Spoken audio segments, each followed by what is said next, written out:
ಇದುವರೆಗೂ ಅದ್ವೈತ ಭಾಷ್ಯದಲ್ಲಿ ಹೇಳಿದ ಸಾಧನ ಚತುಷ್ಟಯಗಳು ಅಸಂಬದ್ಧವೆಂದು ಭಾಮತಿ ಹಾಗೂ ವಿವರಣದ ಅಭಿಪ್ರಾಯವನ್ನು ಪ್ರತ್ಯೇಕವಾಗಿ ನಿರಾಕರಿಸಲಾಯಿತು. ಈಗ ಮತ್ತೊಂದು ಪ್ರಕಾರದಿಂದ ನಿರಾಸ ಮಾಡಲು ಇಬ್ಬರ ಮತವನ್ನು ಅನುಸರಿಸಿ ಕಿಂಚ ಇತ್ಯಾದಿ ವಾಕ್ಯಗಳಿಂದ ವಿಕಲ್ಪ ಮಾಡುತ್ತಿದ್ದಾರೆ. ಕಿಂಚ ಕಿಂ ಭಾಮತೀರೀತ್ಯ ಸಾಧನ ಚತುಷ್ಟಯೇ ಪೂರ್ವಪೂರ್ವಸ್ಯ ಉತ್ತರೋತ್ತರ ಹೇತುತ್ವೇನ ಮುಮುಕ್ಷಾ ಏವ ಅಧಿಕಾರಿ ವಿಶೇಷಣಂ ಅನ್ಯತ್ತದ್ಧೇದುಭೂತಂ ಕಿಂಬಾ ವಿವರಣೈಕದೇಶೋಕ್ತರೀತ್ಯಾ ಮುಮುಕ್ಷಾವತ್ ವಿವೇಕಾದಿರಪಿ ಅಧಿಕಾರಿ ವಿಶೇಷಣಂ.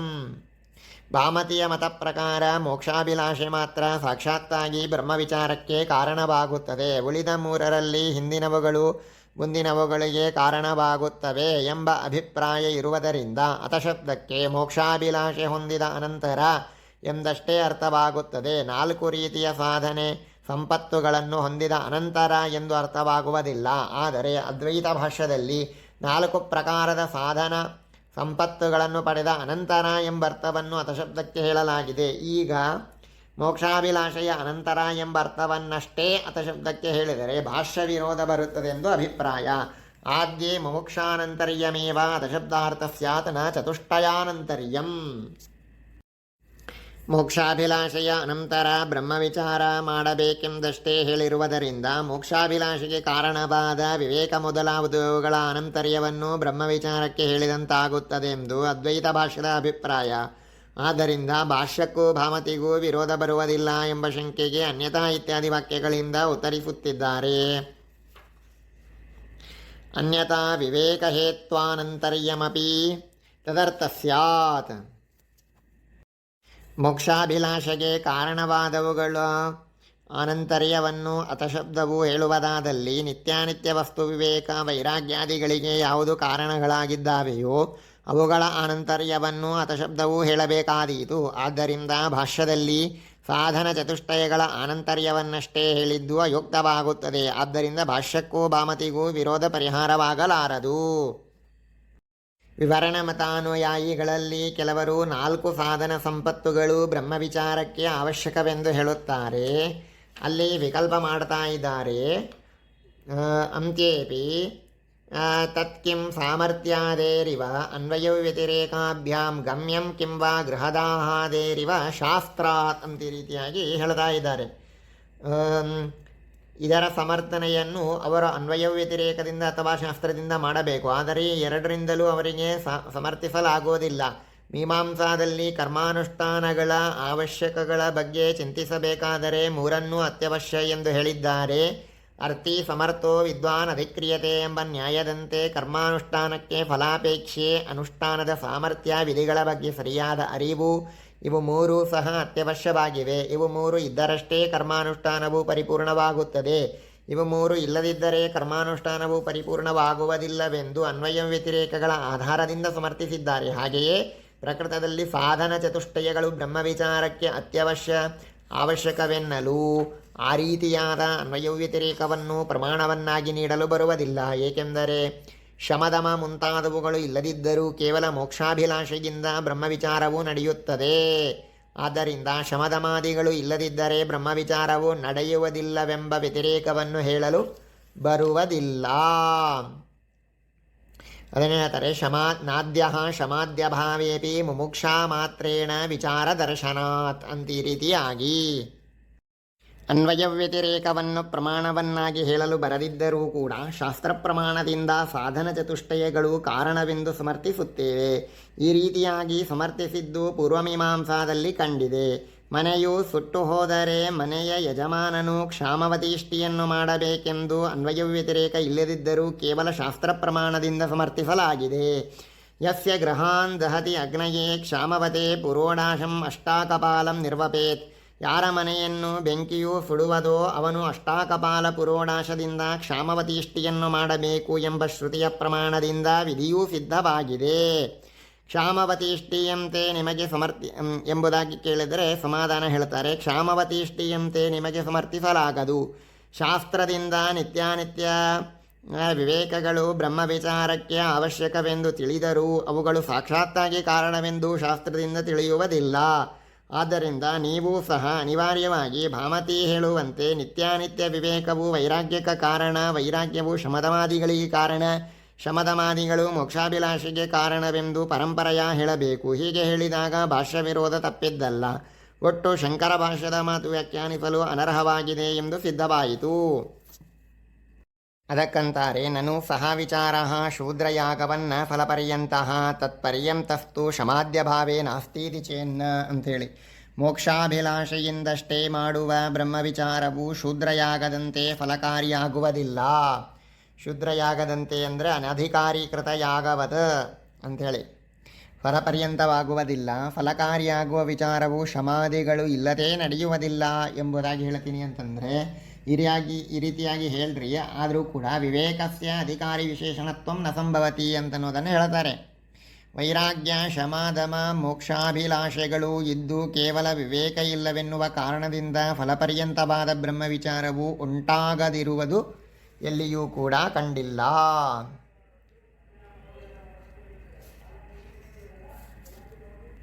ಅದನ್ನೇ ಹೇಳ್ತಾರೆ ಚಂದ್ರಿಕಾದಲ್ಲಿ, ತಥಾಪಿ ವಿರಾಗ ಶಮದಮಾದಿ ಮುಮುಕ್ಷಾಸು ಸತೀಷು ವಿವೇಕಾಭಾವೇನ ಫಲಪರ್ಯಂತಂ ವಿಚಾರಾಭಾವ ಅದರ್ಶನಾತ್ ಹದಾಹಾದೇರಿವ ಶಾಸ್ತ್ರಾತ್ ಅಂತ ಈ ರೀತಿಯಾದ ಪಕ್ಷವನ್ನು ನಿರಾಕರಣೆ ಮಾಡ್ತಾರೆ. ನಾಂತ್ಯ ಅಂತೇಳಿ ಶ್ರುತ್ಯಾದ್ಯವಗತ ಶೇಷತ್ವಸ್ಯಾಪಿ ಮಂತ್ರಸ್ಯ ವಸ್ತು ಸಾಮರ್ಥ್ಯ ಅಪರಪರ್ಯಾಯ ಲಿಂಗೇನ ಅನುಷ್ಠೇಯ ಪ್ರಕಾಶನದ್ವಾರಾ ಏವ ಶೇಷತ್ವವತ್ ಆರುಣ್ಯಾದೇಃ ಏಕಹಾನ್ಯಾದಿ ದ್ರವ್ಯಾವಚ್ಛೇದದ್ವಾರಾ ಇವ ಕ್ರಿಯಶೇಷತ್ವವಚ್ಚ ವಿವೇಕಾದೇರಪಿ ವೈರಾಗ್ಯದ್ವಾರಾ ಏವ ವಿಚಾರಹೇತುತ್ವಸ್ಯ ನ್ಯಾಯತ್ವಾತ್ ಅಂತ ಈ ರೀತಿಯಾಗಿ ಹೇಳ್ತಾ ಇದ್ದಾರೆ. ಈ ವಾಕ್ಯದ ಅರ್ಥವಾಗಬೇಕಾದರೆ ಎರಡು ಮೀಮಾಂಸಾ ಅಧಿಕರಣಗಳನ್ನು ತಿಳಿದುಕೊಳ್ಳಬೇಕು.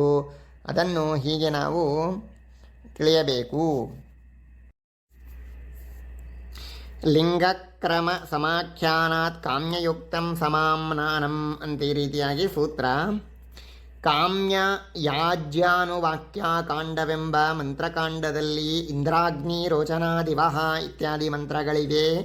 ಈ ಮಂತ್ರಗಳು ಇಂದ್ರಾದಿರೂಪ ಅರ್ಥಬೋಧಕಗಳಾಗಿವೆ. ಇಂದ್ರಾದ್ಯರ್ಥ ಪ್ರಕಾಶನವೆಂಬ ಲಿಂಗದ ಬಲದಿಂದ ಪ್ರತಿಯೊಂದು ಮಂತ್ರಗಳನ್ನು ಯಾಗಗಳಲ್ಲಿಯೂ ಉಪಯೋಗಿಸಬೇಕೋ ಅಥವಾ ಕ್ರಮ ಮತ್ತು ಸಮಾಖ್ಯಗಳ ಆಧಾರದಿಂದ ಕ್ರಮವಾಗಿ ಪ್ರಾಪ್ತವಾದ ಕಾಮ್ಯೇಷ್ಟಿ ಕಾಂಡವೆಂಬ ಇಂದ್ರಾಗ್ನಿ ಕಾಮ್ಯೇಷ್ಟಿಗಳಲ್ಲಿ ಮಾತ್ರ ಉಪಯೋಗಿಸಬೇಕು ಎಂದು ಸಂದೇಹ. ಇಲ್ಲಿ ಪೂರ್ವಪಕ್ಷ ಏನು ಅಂತಂದರೆ, ಕ್ರಮ ಸ್ಥಾನ ಮತ್ತು ಸಮಾಖ್ಯಗಳಿಗಿಂತ ಲಿಂಗವೇ ಪ್ರಬಲವಾಗಿದೆ. ಪ್ರಕೃತ ಇಂದ್ರಾದಿ ಅರ್ಥ ಪ್ರಕಾಶನವು ಲಿಂಗರೂಪವಾಗಿ ಪ್ರಮಾಣವಾಗಿದೆ. ಶ್ರುತಿಯು ಯಾವ ರೀತಿಯಾಗಿ ಮತ್ತೊಂದು ಪ್ರಮಾಣದ ಅಪೇಕ್ಷೆ ಇಲ್ಲದೆ ಸ್ವತಂತ್ರವಾಗಿ ಅರ್ಥವನ್ನು ನಿರ್ಧರಿಸುತ್ತದೋ ಅದರಂತೆ ಲಿಂಗವೂ ಕೂಡ ಮತ್ತೊಂದು ಪ್ರಮಾಣವನ್ನು ಅಪೇಕ್ಷೆ ಪಡದೆ ಇಂದ್ರಾಗ್ನಿ ರೋಚನಾದಿವಹ ಎಂಬ ಮಂತ್ರವನ್ನು ಯಾಗ ಸಾಧನವೆಂದು ನಿರ್ಣಯಿಸುತ್ತದೆ. ಅಷ್ಟೇ ಅಲ್ಲದೆ ಕ್ರಮ ಸ್ಥಾನ ಸಮಾಖ್ಯಗಳಿಗಿಂತಲೂ ಅದು ಪ್ರಬಲವಾದದ್ದರಿಂದ ಅವುಗಳನ್ನು ಬಾಧಿಸಿ ಸಕಲ ಯಾಗಗಳಿಗೆ ಮಂತ್ರವು ಸಾಧನವಾಗಿದೆ ಎಂದು ನಿರ್ಣಯಿಸಬೇಕು ಅಂತ ಈ ರೀತಿಯಾಗಿ ಪೂರ್ವಪಕ್ಷ. ಸಿದ್ಧಾಂತವೇನು ಅಂತಂದರೆ, ಲಿಂಗವು ಇಂದ್ರಾದಿ ಪ್ರಕಾಶನ ರೂಪವಾದದ್ದರಿಂದ ದ್ವಾರ ವಿಶೇಷ ಬೋಧಕತ್ವ ಅದರಲ್ಲಿದೆ, ಆದರೆ ಕಾಮ್ಯೇಷ್ಟಿ ಸಂಬಂಧ ಬೋಧಕತ್ವವಿಲ್ಲ. ಮಂತ್ರವು ಬೋಧಿಸುತ್ತಿರುವ ಇಂದ್ರಾಗ್ನಿ ದೇವತೆಗಳಿಗೆ ಯಾಗಗಳ ಜೊತೆಗೆ ಮಾತ್ರ ಸಂಬಂಧವಿದೆ. ಯಾಗಗಳಲ್ಲದೆ ಬೇರೆ ಕಡೆಗಳಲ್ಲಿಯೂ ಅವರ ಸಂಬಂಧವಿದೆ. ಒಂದು ವೇಳೆ ಯಾಗಗಳ ಜೊತೆಗೆ ಮಾತ್ರ ಸಂಬಂಧವಿದ್ದಲ್ಲಿ ಇಂದ್ರಾದಿ ದೇವತೆಗಳ ಸ್ಮರಣೆ ಬಂದಾಗ ಅವರಿಗೆ ಯಾಗ ಸಂಬಂಧವು ತಿಳಿಯುತ್ತಿತ್ತು. ಆದರೆ ಇತಿಹಾಸಾದಿಗಳ ಜೊತೆಗೂ ಸಂಬಂಧ ಇರುವುದರಿಂದ ನಿಯತವಾಗಿ ಅವರಿಗೆ ಯಾಗ ಸಂಬಂಧವಿಲ್ಲ. ಆದ್ದರಿಂದ ಲಿಂಗವು ಕಾಮ್ಯೇಷ್ಟಿ ಸಂಬಂಧ ಬೋಧಕ ಆಗುವುದಿಲ್ಲ. ಇಂದ್ರಾದಿ ದೇವತೆಗಳ ಮಂತ್ರವನ್ನು ಹೇಳಿದ ಮಾತ್ರದಿಂದ ಯಾಗಗಳಿಗೆ ಮಂತ್ರವು ಸಾಧನವೆಂದು ನಿರ್ಣಯವಾಗುವುದಿಲ್ಲ. ಮಂತ್ರಗಳಿಗೆ ಯಾಗ ಸಂಬಂಧವಿದೆ ಎಂದು ತಿಳಿಯಬೇಕಾದರೆ ಸ್ಥಾನ ಸಮಾಖ್ಯ ಮೊದಲಾದ ಬೇರೆ ಪ್ರಮಾಣಗಳನ್ನು ಆಶ್ರಯಿಸಲೇಬೇಕು. ಈ ಸ್ಥಾನ ಸಮಾಖ್ಯ ಪ್ರಮಾಣಗಳಿಗೆ ಅನುಸಾರಿಯಾಗಿ ಕಾಮ್ಯಷ್ಟಿಗಳಲ್ಲಿ ಮಾತ್ರ ಮಂತ್ರಗಳು ಉಪಯೋಗವಾಗುತ್ತವೆಂದು ತಿಳಿಯುತ್ತದೆ. ಆದ್ದರಿಂದ ಲಿಂಗವು ಪ್ರಬಲವಾಗಿದ್ದರೂ ಸ್ಥಾನ ಸಮಾಖ್ಯಗಳನ್ನು ಆಶ್ರಯಿಸಲೇಬೇಕು. ಹಾಗಾಗಿ ಪ್ರಬಲವಾದ ಸ್ಥಾನ ಸಮಾಖ್ಯಗಳಿಂದ ಮಂತ್ರಗಳಿಗೆ ಕಾಮ್ಯಷ್ಟಿಗಳಲ್ಲಿ ಮಾತ್ರ ಉಪಯೋಗವೆಂದು ಸಿದ್ಧಾಂತ. ಇಲ್ಲಿ ಸ್ಥಾನ ಸಮಾಖ್ಯ ಮೊದಲಾದ ಪ್ರಮಾಣಗಳು ಮಂತ್ರಗಳನ್ನು ಯಾಗ ಸಾಧನವೆಂದು ಹೇಳುತ್ತಿವೆ. ಇಷ್ಟು ಮಾತ್ರದಿಂದ ಯಾಗಕ್ಕೆ ಮಂತ್ರಗಳು ನೇರವಾಗಿ ಸಾಧನವಾಗಿದೆ ಎಂದು ನಿರ್ಣಯವಾಗುವುದಿಲ್ಲ. ಹೊರತಾಗಿ ಲಿಂಗದ ಮೂಲಕ ಅನುಷ್ಠೇಯಾರ್ಥ ಪ್ರಕಾಶನ ದ್ವಾರ ಯಾಗ ಸಾಧನವೆಂದು ನಿರ್ಣಯವಾಗುತ್ತದೆ. ಅಥವಾ ಯಾಗಕ್ಕೆ ಸಂಬಂಧಿಸಿದ ದ್ರವ್ಯ ದೇವತೆಗಳನ್ನು ಬೋಧಿಸುವ ಮೂಲಕ ಯಾಗ ಸಾಧನವೆಂದು ತಿಳಿಸುತ್ತವೆ. ಅದರಂತೆ ವಿವೇಕಾದಿಗಳು ವೈರಾಗ್ಯಾದಿಗಳ ಮೂಲಕವೇ ವಿಚಾರಕ್ಕೆ ಕಾರಣಗಳಾಗುತ್ತವೆ ಹೊರತು ನೇರವಾಗಿ ವಿಚಾರಕ್ಕೆ ಕಾರಣಗಳು ಆಗುವುದಿಲ್ಲ. ಆರುಣ್ಯಸ್ಯ ಕ್ರಿಯಾಂಗತ್ವಾಧಿಕರಣಂ ಅರ್ಥೈಕತ್ವೇ ದ್ರವ್ಯಗುಣಯೋಃ ಐಕಕರ್ಮ್ಯಾನ್ ನಿಯಮ ಸ್ಯಾತ್ ಅಂತ ಈ ರೀತಿಯಾಗಿ ಸೂತ್ರ. ಅರುಣಯ ಪಿಂಗಾಕ್ಷ ಏಕಹಾಯನ್ಯ ಸೋಮಂ ಕ್ರೀಣಾತಿ ಎಂಬ ಶ್ರುತಿಯು ಜ್ಯೋತಿಷ್ಠೋಮ ಪ್ರಕರಣದಲ್ಲಿ ಪ್ರಸಕ್ತವಾಗಿದೆ. ಕೆಂಪು ಬಣ್ಣದ ಕಂದುಗಣ್ಣಿನ 1 ವರ್ಷ ವಯಸ್ಸಿನ ಹಸುವನ್ನು ಕೊಟ್ಟು ಸೋಮವನ್ನು ಕ್ರಯಕ್ಕೆ ತೆಗೆದುಕೊಳ್ಳಬೇಕೆಂದು ಶ್ರುತಿ ಹೇಳುತ್ತಿದೆ. ಈ ಶ್ರುತಿಯಲ್ಲಿರುವ ಅರುಣಯ ಎಂಬುದನ್ನು ಬೇರೆ ವಾಕ್ಯವೆಂದು ಪರಿಗಣಿಸಿ ಸೋಮಯಾಗಕ್ಕೆ ಸಾಧನವಾದ ಎಲ್ಲ ಪಾತ್ರೆಗಳಲ್ಲಿ ಮತ್ತು ದ್ರವ್ಯಗಳಲ್ಲಿ ಅನ್ವಯ ಮಾಡಬೇಕೋ ಅಥವಾ ಕ್ರಿಯವೆಂಬ ಕ್ರಿಯೆಯಲ್ಲಿ ಆರುಣ್ಯಕ್ಕೆ ಅನ್ವಯ ಮಾಡಬೇಕೋ ಎಂದು ಸಂದೇಹ. ಇಲ್ಲಿ ಪೂರ್ವಪಕ್ಷ ಏನು ಅಂತಂದರೆ ಪ್ರತಿಯೊಂದು ದ್ರವ್ಯಗಳಲ್ಲಿಯೂ ಅನ್ವಯ ಮಾಡಬೇಕು. ಕ್ರೀಣಾತಿ ಎಂಬಲ್ಲಿರುವ ಕ್ರಿಯೆಯಲ್ಲಿ ಅನ್ವಯ ಮಾಡಲಾಗದು. ಅರುಣಯ ಎಂಬಲ್ಲಿ ತೃತೀಯ ವಿಭಕ್ತಿ ಇರುವುದರಿಂದ ಕೆಂಪು ಬಣ್ಣಕ್ಕೆ ಕ್ರಿಯಾಸಂಬಂಧ ಶ್ರುತವಾಗಿದೆ. ಆದರೆ ಕೆಂಪು ಬಣ್ಣವು ಅಮೂರ್ತವಾದದ್ದರಿಂದ ಕ್ರಿಯಾಸಾಧನವಾಗಲಾರದು. ಆದ್ದರಿಂದ ಅರುಣಯ ಎಂಬುದನ್ನು ಪ್ರತ್ಯೇಕ ವಾಕ್ಯವೆಂದು ಪರಿಗಣಿಸಿ ಸಕಲ ದ್ರವ್ಯಗಳ ಜೊತೆಗೆ ಅನ್ವಯ ಮಾಡಬೇಕು. ಯಾಗದಲ್ಲಿ ಉಪಯೋಗಿಸುವ ಸಕಲ ದ್ರವ್ಯಗಳು ಕೆಂಪು ಬಣ್ಣದವುಗಳಾಗಿರಬೇಕೆಂದು ಪೂರ್ವಪಕ್ಷ. ಸಿದ್ಧಾಂತವೇನು ಅಂತಂದರೆ ಅರುಣಯ ಎಂಬುದಕ್ಕೆ ಸಾಕ್ಷಾತ್ತಾಗಿ ಕ್ರಯಣವೆಂಬ ಕ್ರಿಯೆಯಲ್ಲಿ ಅನ್ವಯ ಕಾಣಿಸುತ್ತಿರುವುದರಿಂದ ಅದನ್ನು ಬಿಡಲು ಕಾರಣವಿಲ್ಲ. ಅಮೂರ್ತವಾದ ಗುಣಕ್ಕೆ ಕ್ರಿಯಾನ್ವಯ ಹೇಗೆಂಬ ಪ್ರಶ್ನೆ ಬರಬಹುದು. ಆದರೆ ಏಕಹಾಯನಿ ಎಂಬ ದ್ರವ್ಯದ ಮೂಲಕ ಕ್ರಿಯಸಾಧನತ್ವವನ್ನು ಹೇಳಬಹುದು. ಆದ್ದರಿಂದ ವಾಕ್ಯಭೇದವನ್ನು ಆಶ್ರಯಿಸಬೇಕಾಗಿಲ್ಲ. ಹೊರತಾಗಿ ಸೋಮವನ್ನು ಕೊಂಡುಕೊಳ್ಳುವಾಗ ಸಾಧನವಾದ ಹಸು ಮಾತ್ರ ಕೆಂಪು ಬಣ್ಣದ್ದಾಗಿರಬೇಕು ಎಂದು ಶ್ರುತಿ ಹೇಳುತ್ತಿದೆ. ಯಾಗ ಸಾಧನವಾದ ಸಕಲ ದ್ರವ್ಯಗಳು ಕೆಂಪಾಗಬೇಕಿಲ್ಲವೆಂದು ಸಿದ್ಧಾಂತ. ಇಲ್ಲಿ ಅರುಣಯ ಎಂದು ಸೋಮಕ್ರಯಣಕ್ಕೆ ಸಾಕ್ಷಾತ್ ಸಾಧನತ್ವವನ್ನು ಹೇಳಿದ್ದರೂ ಕೂಡ ಅದನ್ನು ಅಂಗೀಕರಿಸದೆ ಆರುಣ್ಯವು ಸಾಧನವಾಗುವ ಬಗೆಯನ್ನು ಆಲೋಚಿಸಿ ಸೋಮವನ್ನು ಕೊಳ್ಳಲು ಎಂತಹ ಹಸು ಸಾಧನವಾಗುತ್ತದೆಂದು ವಿಚಾರ ಮಾಡಿ ತಾನೂ ಸಹ ಅದಕ್ಕೆ ಸಾಧನವಾಗುತ್ತದೆಂದು ಪೂರ್ವಮೀಮಾಂಸೆಯಲ್ಲಿ ನಿರ್ಣಯ ಮಾಡಲಾಗಿದೆ. ಅದರಂತೆ ವಿಚಾರ ವಿಧಿವಾಕ್ಯಗಳಲ್ಲಿಯೂ ಶಾಂತೋದಾಂತ ಉಪರತ ಸ್ಥಿತಿಕ್ಷು ಆತ್ಮನ್ಯೇವಾತ್ಮಾನಂ ಪಶ್ಯೇತ್ ಶಮದಮಾದಿಗಳನ್ನು ಹೊಂದಿ ಆತ್ಮವಿಚಾರ ಮಾಡಬೇಕು ಎಂದು ಸಾಕ್ಷಾತ್ತಾಗಿಯೇ ವಿವೇಕಾದಿಗಳನ್ನು ಬ್ರಹ್ಮ ಸಾಧನ ವಿಚಾರ ಸಾಧನವೆಂದು ಅಂಗೀಕರಿಸಲಾಗಿದೆ. ಅದನ್ನು ಹಾಗೆಯೇ ಅಂಗೀಕರಿಸುವುದು ಸಮಂಜಸವಲ್ಲ. ವಿವೇಕಾದಿಗಳ ಸಾಮರ್ಥ್ಯವನ್ನು ಆಲೋಚಿಸಿ ಬ್ರಹ್ಮವಿಚಾರಕ್ಕೆ ವೈರಾಗ್ಯಾದಿಗಳ ಮೂಲಕವೇ ವಿವೇಕಾದಿಗಳು ಕಾರಣಗಳಾಗುತ್ತವೆಂದು ಅಂಗೀಕರಿಸಬೇಕು. ಇದೆಲ್ಲ ಮನಸ್ಸಿನಲ್ಲಿ ಇಟ್ಟುಕೊಂಡೇ ವ್ಯಾಸರಾಜರು ಹೇಳಿದರು, ಶ್ರುತ್ಯಾದ್ಯವಗತ ಶೇಷತ್ವಸ್ಯಾಪಿ ಮಂತ್ರಸ್ಯ ವಸ್ತು ಸಾಮರ್ಥ್ಯ ಅಪರಪರ್ಯಾಯ ಲಿಂಗೇನ ಅನುಷ್ಠೇಯ ಪ್ರಕಾಶನದ್ವಾರ ಇವ ಶೇಷತ್ವವತ್ ಆರುಣ್ಯಾದೇಹೇ ಏಕಹಾನ್ಯಾದಿ ದ್ರವ್ಯಾವಚ್ಛೇದದ್ವಾರ ಇವ ಕ್ರಯಶೇಷತ್ವವಚ್ಚ ವಿವೇಕಾದೇರಪಿ ವೈರಾಗ್ಯಾದಿದ್ವಾರ ಏವ ವಿಚಾರಹೇತುತ್ವಸ್ಯ ನ್ಯಾಯತ್ವಾತ್ ಎಂಬುದಾಗಿ. ಪರೀಕ್ಷಲೋಕಾನ್ ಇತಿ ಶ್ರುತಿಸಿದ್ಧತ್ವಾಚ್ಚ ಮುಮುಕ್ಷಾವತ್ ಅಧಿಕಾರಿ ವಿಶೇಷಣತ್ವ ಅಯೋಗಾತ್. ವಿವೇಕವು ವೈರಾಗ್ಯದ್ವಾರ ವಿಚಾರ ಹೇತುವಾಗಿದೆ ಅಂತನ್ನುವಲ್ಲಿ ಪ್ರಮಾಣ ಏನು ಅಂತಂದರೆ ಪರೀಕ್ಷಲೋಕಾನ್ ಕರ್ಮಚಿತಾನ್ ಬ್ರಾಹ್ಮಣೋ ನಿರ್ವೇದ ಮಾಯಾತ್ ನಾಸ್ತ್ಯಕೃತಃ ಕೃತೇನ ಅಂತನ್ನುವಲ್ಲಿ ವಿಷ್ಣುಲೋಕೇತರಾನ್ ಕರ್ಮಾಪಾದಿತಾನ್ ಅಸಾರಾನ್ ಅನಿತ್ಯತೆಯ ಪರೀಕ್ಷ್ಯ ವೈರಾಗ್ಯಂ ಪ್ರಾಪ್ನುಯಾತ್ ಅಂತ ಈ ರೀತಿಯಾಗಿ ಹೇಳಿದ್ದಾರೆ. ಈ ಶ್ರುತಿಯಿಂದ ವಿವೇಕವು ವೈರಾಗ್ಯ ಹೇತುವಾಗಿದೆ ಅಂತ ಈ ರೀತಿಯಾಗಿ ಶ್ರುತವಾಗಿದೆ. ಅದರಿಂದಾಗಿ ಮುಮುಕ್ಷಾವತ್ ಅಧಿಕಾರಿ ವಿಶೇಷಣ ಅಂತನ್ನೋದು ಆಗೋದಿಲ್ಲ. ಮುಮುಕ್ಷಾ ಹೇತುಭೂತಂ ಮುಮುಕ್ಷಯ ಸಮಾನ ಯೋಗಕ್ಷೇಮಂ ನ ಭವತಿ ಅಂತ ಈ ರೀತಿಯಾಗಿ ತಿಳಿಯಬೇಕು. ಯಾಗೇ ಸ್ವರ್ಗಕಾಮನಾವತ್ ತದ್ಧೇತುಭೂತಮಪಿ ಅಧಿಕಾರಿ ವಿಶೇಷಣಂ. ಯಾಗದಲ್ಲಿ ಸ್ವರ್ಗಕಾಮನಾದಂತೆ ಅದಕ್ಕೆ ಕಾರಣವಾದಂತಹ ಸ್ವರ್ಗಾದಿ ವರ್ಣನವೂ ಕೂಡ ಅಧಿಕಾರಿ ವಿಶೇಷಣ ಆಗ್ತದೆ ಅನ್ನೋ ಆಗೋದಿಲ್ಲ. ಆದರೆ ನಿಮ್ಮ ಸಿದ್ಧಾಂತದಲ್ಲಿಯೂ ಕೂಡ ನಿತ್ಯಾನಿತ್ಯ ವಿವೇಕಾದಿಗಳು ಬ್ರಹ್ಮವಿದ್ಯಾದಲ್ಲಿನೇ ಅಧಿಕಾರ ಅಂತ ಈ ರೀತಿಯಾಗಿ ಹೇಳಿದ್ದಾರೆ. ಆದ್ದರಿಂದ ವೈರಾಗ್ಯದ್ವಾರ ಹೇತುತ್ವವನ್ನು ಹೇಳಿದರೆ ನಿಮಗೂ ಕೂಡ ವಿರೋಧ ಬರ್ತದಲ್ಲ ಅಂತಂದರೆ ಅದಕ್ಕೆ ಹೇಳ್ತಾರೆ ಸಾರಾಸಾರ ವಿವೇಕಾದ್ಯಪಿ ಬ್ರಹ್ಮವಿದ್ಯಾಯಾಮೇವ ಅಧಿಕಾರ ಇತಿ ಶ್ರುತ್ಯ ದರ್ಶಯತಿ ಅಂತ ಈ ರೀತಿಯ ಟೀಕಾವಾಕ್ಯ ಇದೆ. ಆದರೂ ಕೂಡ ಅದರ ಅರ್ಥವೇನು ಅಂತಂದರೆ ಅಸ್ಮಾಕಂ ತು ಮತೆ ಯಥಾಶಾಸ್ತ್ರಂ ವಿವೇಕಾದೇಹ ಅಧಿಕಾರಿ ವಿಶೇಷಣ ವೈರಾಗ್ಯಾದಿ ಹೇತುತ್ವಂ ಶಮಾದೇಸ್ತು ಅಧಿಕಾರಿ ವಿಶೇಷಣತ್ವಂ ಅಂತ ಈ ರೀತಿಯಾಗಿ ಹೇಳ್ತಾ ಇದ್ದಾರೆ. ಅಂದರೆ ಶಾಸ್ತ್ರ ಹೇಳುವ ಪ್ರಕಾರ ಅಂತಂದರೆ ಪರೀಕ್ಷಾ ಲೋಕಾನ್ ಕರ್ಮಚಿತಾನ್ ಬ್ರಾಹ್ಮಣೋ ನಿರ್ವೇದ ಮಾಯಾತ್ ನಾಸ್ತ್ಯಕೃತಃ ಕೃತೇನ ಅಂತನ್ನುವ ಶಾಸ್ತ್ರದ ಪ್ರಕಾರ, ಶಾಂತೋದಾಂತಹ ಉಪರತ ಸ್ಥಿತಿಕ್ಷು ಅಂತನ್ನುವ ಶಾಸ್ತ್ರದ ಪ್ರಕಾರ ವಿವೇಕಾದಿಗಳು ಅಧಿಕಾರಿಗೆ ವಿಶೇಷಣವಾದ ವೈರಾಗ್ಯಾದಿಗಳಿಗೆ ಕಾರಣವಾಗಿವೆ. ಟೀಕಾ ವಿರೋಧ ಬಂತಲ್ಲ ಅಂತಂದರೆ ಟೀಕಾಭಿಪ್ರಾಯನೂ ಇಷ್ಟೇ. ಆದ್ದರಿಂದಲೇ ಮುಂದೆ ಏನು ಹೇಳಿದ್ದಾರೆ ಟೀಕಾದಲ್ಲಿ ಅಸಾರ ಅನಿತ್ಯತೆಯ ಪರೀಕ್ಷೆ ವೈರಾಗ್ಯಂ ಪ್ರಾಪ್ನುಯಾತ್ ಅಂತ ಈ ರೀತಿಯಾಗಿ ವೈರಾಗ್ಯ ಹೇತುತ್ವವನ್ನೇ ಅಲ್ಲಿ ಹೇಳಿದ್ದಾರೆ. ಹಾಗಾದರೆ ಮತ್ತೆ ಸಿದ್ಧಾಂತದಲ್ಲಿ ಅಧಿಕಾರಿ ವಿಶೇಷಣವಾದದ್ದು ಯಾವುದು ಅಂತ ಈ ರೀತಿಯಾಗಿ ಕೇಳಿದರೆ ಶಮಾದೇಯಸ್ತು ಅಧಿಕಾರಿ ವಿಶೇಷಣತ್ವಂ ಅಂತ ಈ ರೀತಿಯಾಗಿ ಹೇಳಿದರು. ಅಂದರೆ ಶಮದಮಾದಿಗಳು ಆದಿಪದದಿಂದ ವೈರಾಗ್ಯ. ಆದ್ದರಿಂದ ನಮ್ಮ ಮತವು ಶ್ರುತ್ಯನುಸಾರಿಯಾಗಿದೆ. ಆದ್ದರಿಂದಾಗಿ ಪರಮತದಂತೆ ಅಪ್ರಾಮಾಣಿಕವಲ್ಲ ಅಂತನ್ನುವ ಅಭಿಪ್ರಾಯದಿಂದ ಉಪಸಂಹಾರ ಮಾಡುತ್ತಾರೆ. ವಿಶೇಷಣಾನಾಂ ಚತುಷ್ಕಂ ಇದು ಪರೋಕ್ತಂ ನಯೋಕ್ತಂ. ಭಕ್ತಿಜ್ಞಾನಾದಿಗಳು ಕೂಡ ಅಧಿಕಾರಿ ವಿಶೇಷಣವಾಗಿವೆ ಅಂತ ಈ ರೀತಿಯಾಗಿ ಹೇಳಿದ್ದರಿಂದಾಗಿ ಚತುಷ್ಟಯಂ ಅಂತ ಈ ರೀತಿಯಾಗಿ ಏನು ಹೇಳಿದ್ದಾರೋ ಅದು ಯುಕ್ತವಲ್ಲ.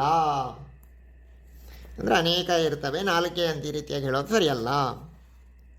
ಇನ್ನು ರಾಮಾನುಜರ ಮತವನ್ನು ನಿರಾಕರಣೆ ಮಾಡ್ತಾರೆ. ಕೇಚಿತ್ತು ನಿತ್ಯಾನಿತ್ಯ ವಸ್ತು ವಿವೇಕಾದೀನಿ ನ ಬ್ರಹ್ಮಮೀಮಾಂಸಾಧಿಕಾರಿ ವಿಶೇಷಣಾನಿ ತೇಷಾಂ ತತ್ ಸಾಧ್ಯತ್ವೇನ ಅನ್ಯೋನ್ಯಾಶ್ರಯಾತ್ ಎಂಬುದಾಗಿ.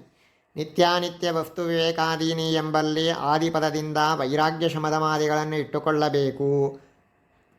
ನಿತ್ಯಾನಿತ್ಯ ವಸ್ತು ವಿವೇಕವು ಈ ಶಾಸ್ತ್ರದ ಅಧ್ಯಯನಕ್ಕೆ ಬೇಕಾದ ಅರ್ಹತೆ ಎಂದು ಹೇಳಿದರೆ ರಾಮಾನುಜರು ಅನ್ಯೋನ್ಯಾಶ್ರಯ ದೋಷವನ್ನು ಹೇಳುತ್ತಾರೆ. ಬ್ರಹ್ಮಜ್ಞಾನ ಫಲವು ನಿತ್ಯ, ಬೇರೆ ಫಲವು ಅನಿತ್ಯ ಎಂಬ ನಿತ್ಯಾನಿತ್ಯ ವಿವೇಕವು ಈ ವಿಚಾರಶಾಸ್ತ್ರದಿಂದಲೇ ಬರಬೇಕಾದ್ದರಿಂದ ನಿತ್ಯಾನಿತ್ಯ ವಸ್ತು ವಿವೇಕ ಇದ್ದರೆ ಅಧಿಕಾರ ಸಂಪತ್ತಿನಿಂದ ಶಾಸ್ತ್ರದಲ್ಲಿ ಪ್ರವೃತ್ತಿ ಕೂಡುತ್ತದೆ. ಶಾಸ್ತ್ರದಲ್ಲಿ ಪ್ರವೃತ್ತಿಯಿಂದ ನಿತ್ಯಾನಿತ್ಯ ವಸ್ತು ವಿವೇಕವೂ ಕೂಡುತ್ತದೆ. ಹೀಗೆ ಅನ್ಯೋನ್ಯಾಶ್ರಯ ದೋಷ ಬರುತ್ತದೆ. ಇನ್ನು ವೈಶೇಷಿಕಾದಿಶಾಸ್ತ್ರದಿಂದ ಬರ್ತದಲ್ಲ ನಿತ್ಯಾನಿತ್ಯ ವಸ್ತು ವಿವೇಕ ಅಂತೇಳಿ ಹೇಳಿದರೆ ಅದಕ್ಕೆ ಉತ್ತರ ಕೊಡ್ತಾರೆ. ನಚ ಬ್ರಹ್ಮಜ್ಞಾನ ಫಲಮೇವ ನಿತ್ಯಂ ಅನ್ಯದನಿತ್ಯಂ ಇತಿ ವಿವೇಕೋ ವೈಶೇಷಿಕಾದಿಶಾಸ್ತ್ರಾಂತರಾತ್.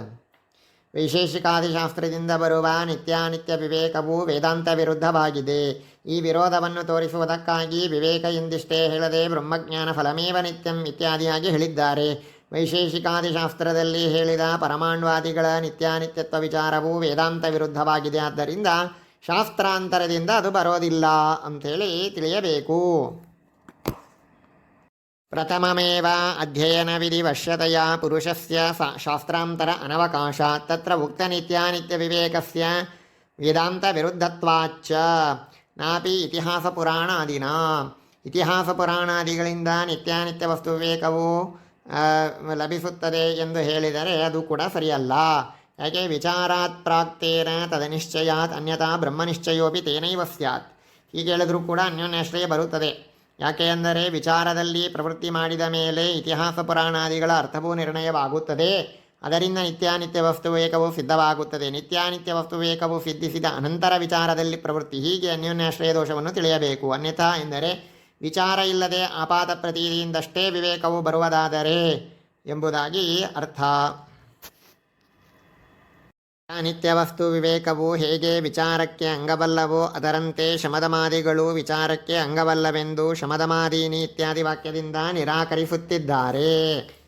ಶಮದಮಾದೀನಿತು ನಿಧಿಧ್ಯಾಸನಾಂಗಾನಿ ತಸ್ಮಾದೇವಂ ವಿಚ್ಛಾಂತೋದಾಂತ ಉಪರತ ಸ್ಥಿತಿಕ್ಷು ಸಮಾಹಿತೋ ಭೂತ್ವಾ ಆತ್ಮನ್ಯೇವಾತ್ಮಾನಂ ಪಶ್ಯೇದಿತಿ ಶ್ರುತೋ ಏವಂ ವಿಚ್ಛಬ್ದೇನ ಶಾಸ್ತ್ರಜನ್ಯಜ್ಞಾನಮನೂದ್ಯ ಪಶ್ಯೇದಿತಿ ನಿಧಿಧ್ಯಾಸನಾಂಗತಯಾ ತೇಷಾಂ ವಿಧಾನಾತ್ ನತು ವಿಚಾರಾಂಗಾನಿ ಇಹೈವ ವಿಚಾರಶಾಸ್ತ್ರೇ ಶಮದಮಾದ್ಯುಪೇತ ಸ್ಯಾದಿತ್ಯತ್ರ ತದ್ವಿಧಾನಾದಿತ್ಯಾಹುಃ. ತನ್ನ ಶಮದ ನಿತ್ಯಾನಿತ್ಯ ವಸ್ತು ವಿವೇಕವು ಹೇಗೆ ವಿಚಾರಕ್ಕೆ ಅಂಗವಲ್ಲವೋ ಅದರಂತೆ ಶಮದಮಾದಿಗಳು ವಿಚಾರಕ್ಕೆ ಅಂಗವಲ್ಲ ವಾಸ್ತವಿಕವಾಗಿ ಹಿಂದೆ ಕೇಚಿತ್ತು ನಿತ್ಯಾನಿತ್ಯ ವಸ್ತು ವಿವೇಕಾದೀನೀನ ಬ್ರಹ್ಮಮೀಮಾಂಸಾಧಿಕಾರ ವಿಶೇಷಣಾನಿ ಎಂಬ ವಾಕ್ಯದಲ್ಲಿರುವ ಆದಿಪದದಿಂದ ಶಮದಮಾದಿಗಳು ವಿಚಾರಾಂಗವಲ್ಲವೆಂದು ನಿರಾಕರಿಸಲಾಗಿತ್ತು. ಆದರೂ ಸಹ ಈಗ ಸ್ಪಷ್ಟವಾಗಿ ಶಮ ಇತ್ಯಾದಿ ವಾಕ್ಯದಿಂದ ನಿರಾಕರಿಸುತ್ತಿದ್ದಾರೆ. ಅಥವಾ ಹಿಂದೆ ಶಮಾದಿಗಳು ಅಧಿಕಾರಿ ವಿಶೇಷಣವಾಗಲು ಸಾಧ್ಯವಿಲ್ಲವೆಂದು ನಿರಾಕರಿಸಲಾಗಿತ್ತು. ಏಕೆ ಅಧಿಕಾರಿ ವಿಶೇಷಣ ಆಗಲಾರದು ಎಂಬ ಪ್ರಶ್ನೆ ಬಂದರೆ ಶಮಾದಿಗಳು ವಿಚಾರಕ್ಕೆ ಅಂಗವಾಗಿಲ್ಲವೆಂದು ಶಮ ಇತ್ಯಾದಿ ವಾಕ್ಯದಿಂದ ನಿರಾಕರಿಸುತ್ತಿದ್ದಾರೆ. ಶಮದಮಾದಿಗಳು ವಿಚಾರಕ್ಕೆ ಅಂಗವೆಂದು ಹೇಳಿದರೆ ಅನ್ಯೋನ್ಯಾಶ್ರಯ ದೋಷ ಬರುತ್ತದೆ. ಏಕೆಂದರೆ ಈ ವಿಚಾರಶಾಸ್ತ್ರದಲ್ಲಿಯೇ ಮುಂದೆ ಶಮದಮಾದ್ಯುಪೇತ ಸ್ಯಾತ್ ತಥಾಪಿತು ತದ್ವಿಧೇಸ್ತದಂಗತಯಾ ತೇಷಾಂ ಅವಶ್ಯಾನುಷ್ಠೇಯತ್ವಾತ್ ಗೃಹಸ್ಥನು ಕರ್ಮಾಚರಣೆಯ ವಿಧಿಗೆ ಬದ್ಧನಾಗಿದ್ದರೂ ಶಮದಮ ಮೊದಲಾದವುಗಳನ್ನು ಸಂಪಾದಿಸಬೇಕು. ಏಕೆಂದರೆ ಶಾಂತೋದಾಂತ ಇತ್ಯಾದಿ ಶ್ರುತಿಯು ಹಾಗೆಯೇ ವಿಧಿಸಿದೆ ಮತ್ತು ಬ್ರಹ್ಮಜ್ಞಾನದ ಉದ್ದೇಶದಿಂದ ಏಕಾಗ್ರತೆಯನ್ನು ಸಂಪಾದಿಸುವುದಕ್ಕಾಗಿ ಕರ್ಮಾಚರಣೆಯಂತೆ ಶಮದಮಾದಿಗಳು ಅವಶ್ಯಕವೇ ಆಗಿವೆ. ಹೀಗೆ ಶಮದಮಾದಿಗಳನ್ನು ವಿಧಿಸಲಾಗಿದೆ. ಇದನ್ನು ತಿಳಿಯಬೇಕಾದರೆ ವಿಚಾರಶಾಸ್ತ್ರವನ್ನು ಅಧ್ಯಯನ ಮಾಡಬೇಕು. ಅಧ್ಯಯನದಿಂದ ಶಮದಮಾದಿಗಳನ್ನು ಸಂಪಾದಿಸಬೇಕು. ಶಮದಮಾದಿಗಳು ಇದ್ದರಷ್ಟೇ ಅಧ್ಯಯನವೆಂದು ನೀವು ಹೇಳಿದರೆ ಅಧ್ಯಯನಕ್ಕೆ ಶಮದಮಾದಿಗಳು ಬೇಕು, ಶಮದಮಾದಿಗಳಿಗೆ ಅಧ್ಯಯನ ಬೇಕೆಂದು ಅನ್ಯೋನ್ಯಾಶ್ರಯ ದೋಷ ಬರುತ್ತದೆ. ಕನ್ನ ಯತ್ವಾದೌ ಶ್ರದ್ಧೆಯಾ ಸಿದ್ಧಂ ಪುನರ್ನ್ಯಾಯೇನ ಸಾಧಿತಂ ಇತಿ ನ್ಯಾಯೇನ ಅನಿತ್ಯತ್ವಾತ್ ಸ್ವದುಃಖತ್ವಾನ್ನ ಧರ್ಮಾದ್ಯಾ ಪರಂ ಸುಖಂ ಮೋಕ್ಷ ಏವ ಪರಾನಂದಃ ಇತ್ಯಾದಿ ಇತಿಹಾಸಾದಿನಾ ವಾ ನಾಸ್ತ್ಯಕೃತಃ ಕೃತೇನ ಇತ್ಯಾದಿ ಶ್ರುತಿತಃ ಆಪಾತತೋ ವಾ ಶ್ರುತಿಮೂಲಹಿತೈತಿ ಪಿತ್ರಾದಿವಾಕ್ಯೇನ ವಾ ಶ್ರವಣೇನ ವಾ ಮನನಾತ್ಮಕ ವಿಚಾರಾತ್ ಪ್ರಾಗಪಿ ಶ್ರದ್ಧಾಮಾತ್ರೇಣ ನಿತ್ಯಾನಿತ್ಯವಿವೇಕಸಿದ್ಧೇಃ. ನೀವು ಹೇಳಿದ್ದು ತಪ್ಪು. ಏಕೆಂದರೆ ಯತ್ವಾದೌ ಶ್ರದ್ಧೆಯಾ ಸಿದ್ಧಂ ಪುನರ್ನ್ಯಾಯೇನ ಸಾಧಿತಂ, ಮೊದಲು ಶ್ರದ್ಧೆಯಿಂದಷ್ಟೇ ಸಿದ್ಧವಾದ ವಿಷಯವನ್ನು ಮುಂದೆ ಯುಕ್ತಿಯ ಬಲದಿಂದ ದೃಢೀಕರಿಸಲಾಗಿದೆ ಎಂಬ ನ್ಯಾಯದಂತೆ ವಿಚಾರಕ್ಕಿಂತ ಮೊದಲೇ ಕೇವಲ ಶ್ರುತಿಯಲ್ಲಿನ ಶ್ರದ್ಧೆಯಿಂದ ನಿತ್ಯಾನಿತ್ಯ ವಸ್ತು ವಿವೇಕವೂ ಹುಟ್ಟಬಹುದು. ಅಥವಾ ಅನಿತ್ಯತ್ವಾತ್ ಸುದುಃಖತ್ವಾನ್ನ ಧರ್ಮಾದ್ಯಾ ಪರಂ ಸುಖಂ ಮೋಕ್ಷ ಏವ ಪರಾನಂದಃ. ಧರ್ಮ ಮೊದಲಾದ ಪುರುಷಾರ್ಥಗಳು ಅನಿತ್ಯವಾಗಿವೆ, ದುಃಖ ಮಿಶ್ರಿತವಾಗಿವೆ. ಉತ್ತಮ ಸುಖ ಸಾಧನಗಳಲ್ಲಿ ಮೋಕ್ಷವೇ ಉತ್ತಮ ಸಾಧನ ಇತ್ಯಾದಿ ಇತಿಹಾಸ ಪುರಾಣಗಳ ಮಾತುಗಳಿಂದ ನಿತ್ಯಾನಿತ್ಯ ವಿವೇಕ ಬರುತ್ತದೆ. ಅಥವಾ ನಾಸ್ತ್ಯಕೃತಃ ಕೃತೇನ, ನಶ್ವರವಾದ ಕರ್ಮದಿಂದ ನಿತ್ಯವಾದ ಫಲವು ಸಿಗುವುದಿಲ್ಲ ಇತ್ಯಾದಿ ಶ್ರುತಿಗಳ ಆಪಾತವಾದ ಅರ್ಥದಿಂದ ನಿತ್ಯಾನಿತ್ಯ ವಸ್ತು ವಿವೇಕವು ಉಂಟಾಗಬಹುದು. ಅಥವಾ ಶಾಸ್ತ್ರಾಧ್ಯಯನ ನಡೆಸಿರುವ ಹಿತೈಷಿಗಳಾದ ಹಿಂದೆ ಗುರು ಹಿರಿಯರ ಉಪದೇಶದಿಂದ ನಿತ್ಯಾನಿತ್ಯ ವಸ್ತು ವಿವೇಕವೂ ಬರುತ್ತದೆ. ಅವರ ಉಪದೇಶವು ಶ್ರುತಿ ಮೂಲವಾಗಿರುವುದರಿಂದ ಸಂಶಯಕ್ಕೆ ಅವಕಾಶವಿಲ್ಲ. ಅಥವಾ ವಿಚಾರವು ಮನನ ರೂಪವಾದ್ದರಿಂದ ಶ್ರವಣ ಕಾಲದಲ್ಲಿ ಬಂದ ನಿತ್ಯಾನಿತ್ಯ ವಿವೇಕವು ವಿಚಾರಕ್ಕೆ ಸಾಧನವಾಗಬಹುದು. ಹೀಗೆ ಅನೇಕ ರೀತಿಯಾದ ಸಮಾಧಾನವನ್ನು ಹೇಳಲು ಬರುವುದರಿಂದ ಅನ್ಯೋನ್ಯಾಶ್ರಯ ದೋಷಕ್ಕೆ ಅವಕಾಶವಿಲ್ಲ. ಅನ್ಯಥಾ ತ್ವನ್ಮತೇಪಿ ಅಪಶೂದ್ರಂ ಅಧಿಕಾರೇ ಜ್ಞಾತೆ ಅಶೂದ್ರಸ್ಯ ಏತಚ್ಛಾಸ್ತ್ರವಿಚಾರೇ ಪ್ರವೃತ್ತಿಃ ಪ್ರವೃತ್ತೌ ಚ ಏತಚ್ಛಾಸ್ತ್ರೇಣ ಅಪಶೂದ್ರಂ ಅಧಿಕಾರಃ ಇತಿ ಅನ್ಯೋನ್ಯಾಶ್ರಯ ಸ್ಯಾತ್. ಹೀಗೆ ಅಂಗೀಕಾರ ಮಾಡದೇ ಇದ್ದರೆ ನಿನ್ನ ಮತದಲ್ಲಿಯೂ ಕೂಡ ಶುಗಸ್ಯ ತದನಾದರಶ್ರವಣ ತದಾದ್ರವಣಾತ್ ಸೂಚ್ಯತೆ ಹಿ ಅಂತನ್ನುವಲ್ಲಿ ಶೂದ್ರಾತಿರಿಕ್ತರಿಗೆ ಅಧಿಕಾರ ಎಂಬುದಾಗಿ ಹೇಳಿದ್ದೀರಿ. ಅಲ್ಲಿ ವೇದಾಂತದಲ್ಲಿ ಪ್ರವೇಶ ಮಾಡಿ ಸೂತ್ರಗಳನ್ನು ಓದಿದ ಮೇಲೆ ಶೂದ್ರಾತಿರಿಕ್ತರಾದವರಿಗೆ ಅಧಿಕಾರ ಎಂಬು ಸಿದ್ಧವಾಗುತ್ತದೆ. ಆ ರೀತಿಯಾಗಿ ಸಿದ್ಧವಾದರೆ ಶೂದ್ರಾದಿಗಳು ಓದಬಾರದು ಎಂದು ಸಿದ್ಧವಾಗ್ತದೆ. ಆದ್ದರಿಂದಾಗಿ ಅನ್ಯೋನ್ಯಾಶ್ರಯ ಅಂತನ್ನೋದು ಬರ್ತದೆ. ತಥಾ ಅಧ್ಯಯನ ವಿಧಾವಪಿ ಅಧೀತೆ ಸ್ವಾಧ್ಯಾಯೇ ಅಷ್ಟವರ್ಷಂ ಬ್ರಾಹ್ಮಣಂ ಉಪನಯೀತ ಇತ್ಯಾದಿ ವಾಕ್ಯೇನ ಅಷ್ಟವರ್ಷತ್ವಾದೇಃ ಅಧಿಕಾರಿ ವಿಶೇಷಣತ್ವಜ್ಞಾಪನಂ ತಜ್ಞಾನೇ ಚ ಅಧ್ಯಯನೇ ಪ್ರವೃತ್ತಿಃ ಇತಿ ಅನ್ಯೋನ್ಯಾಶ್ರಯಃ ಸ್ಯಾತ್. ಹಾಗೆಯೇ ಅಧ್ಯಯನ ವಿಧಿಯಲ್ಲಿಯೂ ಕೂಡ ಅಧ್ಯಯನವನ್ನು ಮಾಡಿದಾಗ ಅಷ್ಟವರ್ಷಂ ಬ್ರಾಹ್ಮಣಂ ಉಪನಯೀತ ಅಂತನೂ ವಾಕ್ಯದಿಂದ ಅಷ್ಟವರ್ಷತ್ವಾದಿಗಳು ಅಧಿಕಾರಿ ವಿಶೇಷಣವಾಗಿದೆ ಎಂಬುದಾಗಿ ತಿಳಿಯುತ್ತದೆ. ಅಜ್ಞಾನವಾದಾಗ ಅಧ್ಯಯನದಲ್ಲಿ ಪ್ರವೃತ್ತಿಯಾಗ್ತದೆ. ಆದ್ದರಿಂದ ಅನ್ಯೋನ್ಯಾಶ್ರಯ ಬರುತ್ತದೆ. ಹಾಗೆ ಬ್ರಹ್ಮಜ್ಞಾನಸ್ಯ ಅನಂತ ಸ್ಥಿರಫಲತ್ವ ನಿಶ್ಚಯೇ ತದರ್ಥಿನೋ ಬ್ರಹ್ಮವಿಚಾರೇ ನಿಶಂಕ ಪ್ರವೃತ್ತಿ ವಿಚಾರೇಣ ಚ ತನ್ನಿಶ್ಚಯ ಇತ್ಯನ್ಯೋನ್ಯಾಶ್ರಯ ಸ್ಯಾತ್. ಹಾಗೆಯೇ ಬ್ರಹ್ಮಜ್ಞಾನವು ಅನಂತವಾದ ಸ್ಥಿರವಾದ ಫಲವುಳ್ಳದ್ದಾಗಿದೆ ಅಂತ ರೀತಿಯಾಗಿ ನಿಶ್ಚಯವಾದಾಗ ತದರ್ಥಿಯಾದವನಿಗೆ ಬ್ರಹ್ಮ ವಿಚಾರದಲ್ಲಿ ನಿಶಂಕ ಪ್ರವೃತ್ತಿಯಾಗ್ತದೆ. ವಿಚಾರದಿಂದಾಗಿ ಅದರ ನಿಶ್ಚಯವಾಗ್ತದೆ. ಆದ್ದರಿಂದಾಗಿ ಅನ್ಯೋನ್ಯಾಶ್ರಯ ಅಂತನ್ನೋದು ಬರುತ್ತದೆ.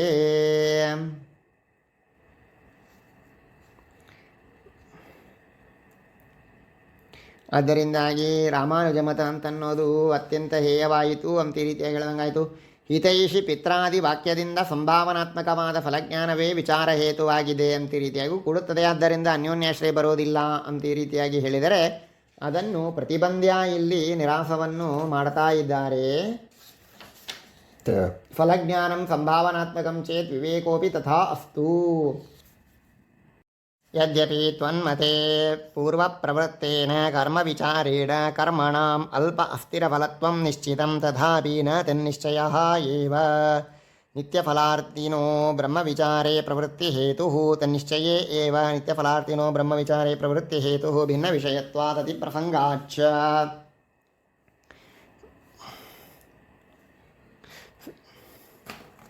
ಕೇವಲ ಸಂಭಾವನೆಯಿಂದ ಪ್ರವೃತ್ತಿ ಉಂಟಾಗುತ್ತದೆ. ಸಂಭಾವನೆ ಎಂದರೆ ಪ್ರಾಯೇಣ ನಿತ್ಯಫಲಂ ಭವಿತುಮರ್ಹತಿ ಎಂಬ ಉತ್ಕಟ ಏಕತರ ಕೋಟಿಗೆ ಸಂಶಯ ಎಂದರ್ಥ. ಮೋಕ್ಷವು ನಿತ್ಯಫಲಕವೆಂದು ಸಂಭಾವನೆಯಿಂದ ಪ್ರವೃತ್ತಿ ಉಂಟಾಗುತ್ತದೆಂದು ಫಲಜ್ಞಾನ ಇತ್ಯಾದಿ ವಾಕ್ಯದಿಂದ ಹೇಳುತ್ತಿದ್ದಾರೆ. ಅದಕ್ಕೆ ಹೇಳಿದರು, ಯದ್ಯಪಿ ನೀನು ಹೇಳದಂತೆ ನಿನ್ನ ಮತದಲ್ಲಿ ಪೂರ್ವಪ್ರವೃತ್ತವಾದಂತಹ ಕರ್ಮ ವಿಚಾರದಿಂದ ಕರ್ಮಗಳು ಅಲ್ಪವಾದ ಅಸ್ಥಿರವಾದ ಫಲವುಳ್ಳದ್ದಾಗಿವೆ ಅಂತ ರೀತಿಯ ನಿಶ್ಚಯವಾಗುತ್ತದೆ. ಆದರೂ ಕೂಡ ಆ ರೀತಿಯಾಗಿ ನಿಶ್ಚಯವಾದ ಮಾತ್ರಕ್ಕೆ ನಿತ್ಯಫಲಾರ್ಥಿಯಾಗಿರ್ತಕ್ಕಂತಹ ವ್ಯಕ್ತಿಗೆ ಬ್ರಹ್ಮ ವಿಚಾರದಲ್ಲಿ ಪ್ರವೃತ್ತಿ ಅನ್ನೋದು ಕೂಡಂಗಲ್ಲ. ಅದು ಪ್ರವೃತ್ತಿ ಕಾರಣವಲ್ಲ. ಯಾಕೆ? ಭಿನ್ನ ವಿಷಯವಾದದ್ದರಿಂದ. ಭಿನ್ನ ವಿಷಯ ಅಂತಂದರೆ ಕರ್ಮಫಲವು ಅನಿತ್ಯವೆಂಬ ನಿಶ್ಚಯ ಜ್ಞಾನದಿಂದ ನಿತ್ಯಫಲಾಪೇಕ್ಷೆಯು ಕರ್ಮ ವಿಚಾರದಲ್ಲಿ ಪ್ರವೃತ್ತಿ ಮಾಡಲಾರನು ಹೊರತು ಬ್ರಹ್ಮ ವಿಚಾರದಲ್ಲಿ ಪ್ರವೃತ್ತಿ ಮಾಡುತ್ತಾನೆ. ಬ್ರಹ್ಮ ವಿಚಾರದಲ್ಲಿ ಆವಾಗಲೇ ಪ್ರವೃತ್ತಿ ಉಂಟಾಗುತ್ತದೆ, ಮಾಡುತ್ತಾನೆ ಅಂತ ಹೇಳಲಿಕ್ಕೆ ಬರೋದಿಲ್ಲ.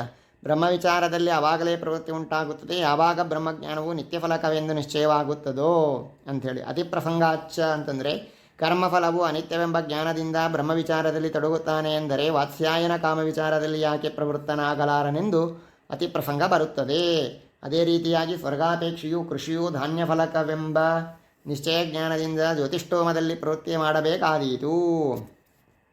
ನಾಪಿ ಕರ್ಮಣಾಂ ಅಲ್ಪ ಅಸ್ಥಿರ ಫಲತ್ವ ನಿಶ್ಚಯ ಸಹಿತ ಬ್ರಹ್ಮಜ್ಞಾನಸ್ಯ ಆಪಾದತೋ ಅನಂತ ಸ್ಥಿರಫಲತ್ವ ಸಂದೇಹ ತದ್ದೇತುಃ ಅನ್ಯಸ್ಯ ಅನುಪಾಯತ್ವ ನಿಶ್ಚಯೇನ ತತೋ ನಿವೃತ್ತಿಮಾತ್ರ ಸಿದ್ಧಾವಪಿ ತಸ್ಯ ಉಪಾಯತ್ವ ಅನಿಶ್ಚಯೇ ತದುಪೇಯಾರ್ತಿನಃ ತತ್ರ ನಿಶ್ಶಂಕಂ ಅಪ್ರವೃತ್ತೇಃ. ಕರ್ಮಗಳು ಅಲ್ಪ ಅಸ್ಥಿರ ಫಲಗಳಿಗೆ ಸಾಧನವೆಂಬ ನಿಶ್ಚಯದ ಜೊತೆಗೆ ಬ್ರಹ್ಮಜ್ಞಾನವು ಅನಂತ ಸ್ಥಿರಫಲ ಸಾಧನವೆಂಬ ಸಂಶಯಜ್ಞಾನವೂ ಇದ್ದಲ್ಲಿ ಬ್ರಹ್ಮ ವಿಚಾರದಲ್ಲಿ ಪ್ರವೃತ್ತಿ ಉಂಟಾಗುತ್ತದೆ. ಹೀಗೆ ಹೇಳಿದಾಗ ಭಿನ್ನ ವಿಷಯವೆಂಬ ದೋಷವಿಲ್ಲ. ಅನ್ಯಸ್ಯ ಎಂಬ ಪದಕ್ಕೆ ಕರ್ಮಕ್ಕೆ ಎಂದರ್ಥ. ತಸ್ಯ ಬ್ರಹ್ಮಜ್ಞಾನ ಜನಕ ವಿಚಾರದಲ್ಲಿ ಬ್ರಹ್ಮಜ್ಞಾನವು ಅನಂತ ಸ್ಥಿರಫಲಕವೆಂಬ ಸಂದೇಹವೂ ಇದೆ ಎಂದು ನೀವು ಹೇಳಿದಿರಿ. ಹಾಗೆ ಹೇಳಿದರೆ ಬ್ರಹ್ಮ ವಿಚಾರದಲ್ಲಿ ಸಶಂಕಾ ಪ್ರವೃತ್ತಿ ಉಂಟಾದರೂ ನಿಶಂಕಾ ಪ್ರವೃತ್ತಿಯೂ ಉಂಟಾಗಲಾರದು. ಆ ರೀತಿಯಾದ ಪ್ರವೃತ್ತಿ ಉಂಟಾಗಬೇಕಾದರೆ ನಿತ್ಯಫಲಕವೆಂಬ ನಿಶ್ಚಯ ಜ್ಞಾನ ಬರಬೇಕು. ಆ ನಿಶ್ಚಯ ಜ್ಞಾನವು ವಿಚಾರದಿಂದಷ್ಟೇ ಬರಲು ಸಾಧ್ಯ. ಆದ್ದರಿಂದ ನಿಶಂಕಾ ಪ್ರವೃತ್ತಿಗೆ ವಿಚಾರವು ಕಾರಣ, ವಿಚಾರಕ್ಕೆ ನಿಶಂಕಾ ಪ್ರವೃತ್ತಿಯು ಕಾರಣವೆಂದು ಅನ್ಯೋನ್ಯಾಶ್ರಯ ದೋಷ ಬಂದೇ ಬರುತ್ತದೆ. ಈ ಅನ್ಯೋನ್ಯಾಶ್ರಯ ದೋಷಗಳನ್ನು ನಾವು ಹೇಳಿದ ಕ್ರಮದಲ್ಲಿಯೇ ಪರಿಹರಿಸಿಕೊಳ್ಳಬೇಕು ಹೊರತು ಬೇರೆ ಮಾರ್ಗವಿಲ್ಲ.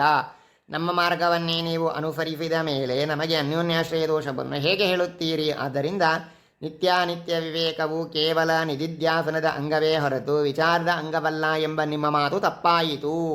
ನಿತ್ಯಾನಿತ್ಯ ವಿವೇಕವು ವಿಚಾರದ ಅಂಗವೆಂದಾಗ ಯಾವ ದೋಷವೂ ಇಲ್ಲ. ಬ್ರಹ್ಮವಿದ್ಯಾಧಿಕಾರಿಗೆ ವಿಶೇಷಣವಾಗಬಹುದು. ಹಾಗೆಯೇ ಶಮದಮಾದಿಗಳು ನಿಧಿಧ್ಯಾಸನಕ್ಕೆ ಅಂಗವೆಂದ ಮಾತ್ರಕ್ಕೆ ವಿಚಾರಕ್ಕೆ ಅಂಗವಾಗಬಾರದಂತೇನೂ ಇಲ್ಲ. ಇದನ್ನು ಏವಂವಿತ್ ಇತ್ಯಾದಿ ವಾಕ್ಯದಿಂದ ಸಮರ್ಥಿಸುತ್ತಿದ್ದಾರೆ. ಏವಂವಿತ್ ಎಂಬ ವಾಕ್ಯದಿಂದ ಶಮಾದಿಗಳು ನಿಧಿಧ್ಯಾಸನದ ಅಂಗವೆಂದು ತಿಳಿಯುತ್ತಿದೆ. ಪ್ರಶಾಂತ ಚಿತ್ತಾಯ ಎಂಬ ಶ್ರುತಿಯಿಂದ ವಿಚಾರದ ಅಂಗವೆಂದು ತಿಳಿಯುತ್ತಿದೆ. ಪರಸ್ಪರ ಶ್ರುತಿಗಳಿಗೆ ವಿರೋಧವಿಲ್ಲ. ಯಾವ ರೀತಿಯಾಗಿ ಮೊಸರು ಶ್ರುತಿ ಹೇಳುವಂತೆ ಯಾಗಸಾಧನವಾಗಿದೆ, ಅನುಭವ ಹೇಳುವಂತೆ ಸುಖಸಾಧನವಾಗಿದೆಯೋ ಅದರಂತೆ ಶಮಾದಿಗಳು ನಿಧಿಧ್ಯಾಸನಕ್ಕೂ ಅಂಗವಾಗಿವೆ, ವಿಚಾರಕ್ಕೂ ಸಾಧನವಾಗಿವೆ ಎಂದು ತಿಳಿಯಬೇಕು. ಇದನ್ನೇ ಚಂದ್ರಿಕಾಚಾರ್ಯರು ಹೇಳ್ತಾರೆ. ಏವಂವಿತ್ ಇತಿ ವಾಕ್ಯೇನ ಶಮಾದೀನಾಂ ನಿಧಿಧ್ಯಾಸನಾಂಗತ್ವೇಪಿ ಪ್ರಶಾಂತಚಿತ್ತಾಯ ಶಮಾನ್ವಿತಾಯ ಪ್ರೋವಾಚತಾಂ ತತ್ವತೋ ಬ್ರಹ್ಮವಿದ್ಯಾಂ ಇತ್ಯಾದಿ ವಾಕ್ಯಾವಗತಂ ಶ್ರವಣಾಂಗತ್ವಂ ಚ ನ ವಿರುದ್ಧಂ. ಪರೀಕ್ಷಲೋಕಾನೆಂಬ ಶ್ರುತಿಗೆ ಹೀಗೆ ಅರ್ಥ: ಕರ್ಮಾಪಾದಿತಾನ್ ವಿಷ್ಣುಲೋಕಕ್ಕಿಂತ ಇತರವಾದ ಲೋಕಗಳನ್ನು ಅಸಾರಾನ್ ಅನಿತ್ಯವೆಂದು ತಿಳಿದು ಬ್ರಾಹ್ಮಣನು ವೈರಾಗ್ಯವನ್ನು ಸಂಪಾದಿಸಬೇಕು. ಏಕೆಂದರೆ ಅಕೃತಃ ಮೋಕ್ಷವು ಕೃತೇನ ಕರ್ಮದಿಂದ ನಾಸ್ತಿ ಕೂಡುವುದಿಲ್ಲ. ಆದ್ದರಿಂದ ನಿತ್ಯಫಲಕವಾದ ಬ್ರಹ್ಮಜ್ಞಾನಕ್ಕೋಸ್ಕರ ಗುರುವನ್ನೇ ಆಶ್ರಯಿಸಬೇಕು. ಇದರ ಮೇಲೆ ಶಂಕಾ ಬರ್ತದೆ. ನೀವು ಹೇಳಿದ ಪರೀಕ್ಷಾ ಲೋಕಾನಿತ್ಯಾದಿ ಶ್ರುತಿಯಲ್ಲಿ ವಿಚಾರಕ್ಕಿಂತ ಮೊದಲು ಮಾಡಬೇಕಾದ ಗುರೂಪಸತ್ತಿಗೆ ನಿತ್ಯಾನಿತ್ಯ ವಿವೇಕ ವೈರಾಗ್ಯಾದಿಗಳು ಅವಶ್ಯಕವೆಂದು ಹೇಳಲಾಗಿದೆ. ಆದ್ದರಿಂದ ನಿತ್ಯಾನಿತ್ಯ ವಿವೇಕಾದಿಗಳು ವಿಚಾರ ಮಾಡಿದ ಮೇಲೆ ತಿಳಿಯುತ್ತವೆಂದು ಹೇಗೆ ಹೇಳುತ್ತೀರಿ? ವಿಚಾರಕ್ಕಿಂತ ಮೊದಲೇ ವಿವೇಕಾದಿಗಳು ಇರುವುದಾದಲ್ಲಿ ವಿಚಾರ ಮಾಡುವುದು ವ್ಯರ್ಥವಲ್ಲವೇ ಅಂಥೇಳಿ ಸಮಾಧಾನ ಏನೆಂದರೆ, ವಿಚಾರಕ್ಕಿಂತ ಮೊದಲು ನಿತ್ಯಾನಿತ್ಯ ವಿವೇಕಾದಿಗಳು ಇವೆ ಎಂದ ಮಾತ್ರಕ್ಕೆ ವಿಚಾರವು ವ್ಯರ್ಥವಾಗಬೇಕಾಗಿಲ್ಲ. ಏಕೆಂದರೆ ವಿಚಾರದ ಫಲ ನಿತ್ಯಾನಿತ್ಯ ವಿವೇಕಾದಿಗಳು ಮಾತ್ರವಲ್ಲ, ವಾಸುದೇವನ ಮಹಾಮಹಿಮೆಯನ್ನು ವಿಚಾರಶಾಸ್ತ್ರವು ವರ್ಣಿಸುತ್ತಿದೆ. ಅದನ್ನೇ ಹೇಳ್ತಾರೆ: ಕಿಂಚ ಪರೀಕ್ಷಲೋಕಾನ್ ಕರ್ಮಚಿತಾನ್ ಬ್ರಾಹ್ಮಣೋ ನಿರ್ವೇದಮಾಯಾನ್ ನಾಸ್ತ್ಯಕೃತಃ ಕೃತೇನ ತದ್ವಿಜ್ಞಾನಾರ್ಥಂ ಸಗುರುಮೇವಾಭಿಗಚ್ಚೇದಿತ್ಯಾದೋ ವಿವೇಕಾದೀನಾಂ ಶ್ರವಣಾಂಗೋಪಸತ್ತೇಃ ಪೂರ್ವಭಾವಶ್ರುತೇಃ ಕಥಂ ಶ್ರವಣಾಂತರಭಾವಿತ್ವಂ ನ ಚ ನಿತ್ಯಾನಿತ್ಯ ವಿವೇಕ ಮಾತ್ರಂ ವಿಚಾರಫಲಂ ಏನ ತದ್ವೈಯರ್ಥ್ಯಂ ಸ್ಯಾತ್ ಅಂಥೇಳಿ. ತಸ್ಮಾತ್ ಅತಶಬ್ದಸ್ಯ ಅಧಿಕಾರಾನಂತರ್ಯಮೇವ ಅರ್ಥಃ ತದರ್ಥತ್ವಂ ಚ ಸ್ವಮತೆ ಏವ ಯುಕ್ತಂ ನತು ಪರಮತೆ ಇತ್ಯಭಿಪ್ರೇತ್ಯ ಆಹ ಭಾಷ್ಯಕಾರಃ. ಹೀಗೆ ಪ್ರತಿವಾಚನಾದ್ಯಭಾವೇಪಿ ಎಂಬುದರಿಂದ ಪ್ರಾರಂಭಿಸಿ ಇಲ್ಲಿಯ ತನಕ ಪ್ರತಿಪಾದಿಸಿದ ವಿಚಾರವನ್ನು ಉಪಸಂಹಾರ ಮಾಡುತ್ತಾ ತಾವು ಹೇಳಿದ ಎಲ್ಲ ವಿಷಯಗಳನ್ನು ಭಾಷ್ಯಾರೂಢ ಮಾಡುತ್ತಿದ್ದಾರೆ. ಸೂತ್ರದ ಅತಶಬ್ದಕ್ಕೆ ಪ್ರಾರಂಭ ಮೊದಲಾದ ಅರ್ಥಗಳು ಸರಿಹೊಂದುವುದಿಲ್ಲ. ಆದ್ದರಿಂದ ಬ್ರಹ್ಮವಿಚಾರಕ್ಕೆ ಅವಶ್ಯಕವಾದ ಅರ್ಹತೆಯನ್ನು ಸಂಪಾದಿಸಿದ ಅನಂತರ ಎಂದೇ ಅರ್ಥವನ್ನು ಹೇಳಬೇಕು. ಈ ಅರ್ಥವು ಸ್ವಸಿದ್ಧಾಂತದಲ್ಲಿ ಯುಕ್ತವಾಗುತ್ತದೆ ಹೊರತು ಪರಮತದಲ್ಲಿ ಯುಕ್ತವಾಗುವುದಿಲ್ಲ. ಹೀಗೆ ಪರಮತವನ್ನೆಲ್ಲ ನಿರಾಕರಿಸುವ ಉದ್ದೇಶದಿಂದ ಭಾಷ್ಯಕಾರರು ಅತಶಬ್ದ ಅಧಿಕಾರಾನಂತರ್ಯಾರ್ಥಶ್ಚ ಎಂದಿದ್ದಾರೆ.